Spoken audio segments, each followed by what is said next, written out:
जय माता दी दोस्तों।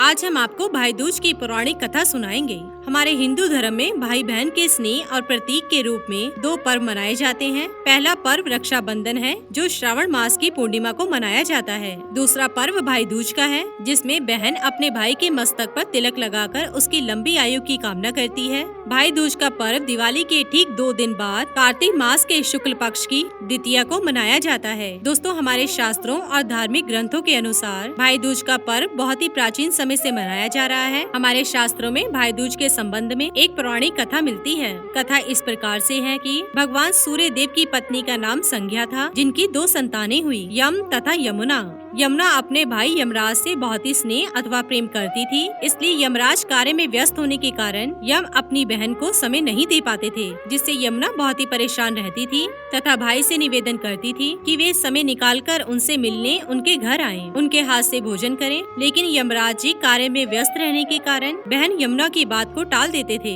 कुछ समय बाद एक दिन कार्तिक शुक्ल की द्वितीया को यमुना ने अपने भाई यमराज को फिर अपने घर भोजन करने के लिए बुलाया और इस बार यमराज जी यमुना को मना ना कर सके और अपनी बहन यमुना से मिलने उसके घर उसी दिन चल पड़े। बहन से मिलने जाते समय यमराज जी इतने खुश थे कि उन्होंने रास्ते में नरक में रहने वाले समस्त जीवों को मुक्त कर दिया। अपने भाई यमराज को देखते ही बहन यमुना बहुत ही हर्षित हुई और उन्होंने अपने भाई यमराज का खूब स्वागत सत्कार किया। यमुना जी द्वारा बनाया गया भाई के लिए बहुत ही प्रेम और स्वादिष्ट भोजन ग्रहण करने के बाद यमराज जी प्रसन्न हो गए तथा अपनी बहन से कुछ मांगने को कहा। तब यमुना जी ने उनसे मांगा कि आप चाहे जितने भी व्यस्त रहें, लेकिन आप प्रति वर्ष इस दिन मेरे यहाँ भोजन करने अवश्य ही आएंगे। और ये दिन जो भाई अपनी बहन के घर जाकर उससे मिलेगा और बहन अपने भाई के मस्तक पर तिलक करेगी और भाई को भोजन कराएगी, उसे नरक की यातना सहनी नहीं पड़ेगी। यमराज जी ने अपनी बहन का इतना स्नेह और प्रेम देखकर अभिभूत हो गए और उनकी सभी बातों को मानते हुए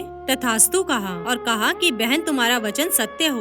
और यमराज जी अपने लोक यमलोक चले गए। तभी से यह मान्यता चली आ रही है कि जो भाई कार्तिक शुक्ल की द्वितीया को अपनी बहन के घर जाकर उससे तिलक करवाते हैं तथा वहाँ पर भोजन करते हैं, उन्हें कभी भी यमराज का भय नहीं रहता। और जो बहन अपने भाई को भाई दूज के दिन अपने घर बुलाकर प्रसन्नता पूर्वक उसका सत्कार करती है, उसको तिलक करके अपने हाथों से भोजन बनाकर भाई को भोजन करवाती है, तो उसके घर में सुख सौभाग्य की वृद्धि होती है। उसके घर में अन्न धन का भंडार भरा रहता है। दोस्तों, भाई दूज के दिन बहन को अपने भाई को तिलक करने के बाद यमराज के नाम का चौमुखी दीपक जलाकर घर की चौखट के बाहर रखना चाहिए। इससे उसके घर में किसी भी प्रकार की दुख विपत्ति ना आएगी तथा भाई का जीवन भी सुखमय व्यतीत होगा। इसी के साथ ही दोस्तों, अगर आपको ये वीडियो पसंद आया हो तो इसे आप लाइक कीजिए, अपने दोस्तों रिश्तेदारों के साथ शेयर कीजिए और सब्सक्राइब कीजिए। साथ ही साथ बेल आइकन को प्रेस करें ताकि नया नोटिफिकेशन आप तक सबसे पहले पहुंच सके। धन्यवाद दोस्तों।